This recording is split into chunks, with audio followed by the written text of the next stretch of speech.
Сигурна съм, че не ви очудва, но днес гледаме нови неща, които пак съм пазарувала. Айде!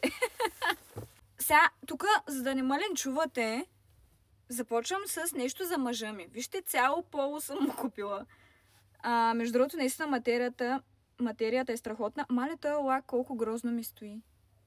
Всъщност, това ми е подарък от баба и е просто уникално. Гледайте просто. Отдавна не съм се чувствала толкова велико, буквално велико в дреха.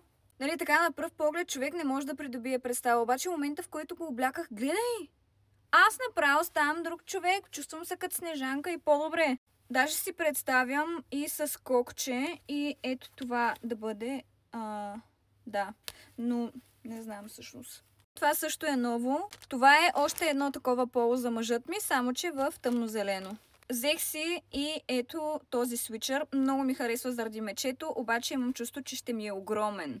Всъщност, май изобщо не е зле положението. Има нещо много сладко в него. Аз обожавам да са така оверсайз. И тук човек няма да повярва. Взела съм си нещо, което изглежда доста нормално. Една жена ми беше написала: момиче, ето и какви за тия дрехи, дет купуваш, нищо нормално. Ето и, броили са.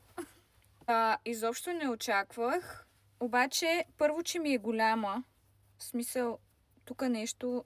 Е така искам да е. Сега се видях в огледалото, връщам си думите назад, страхотно е. Това е от Shein. Някак си на снимката, може би защото момичето имаше малко по-малки, нали?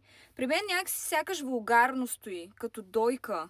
Какво мислим? Ама пък има нещо впечатляващо. Трябваше да взема и по-голям размер. Добре, напишете дали искате втора част, защото видеото стана много дълго. И айде.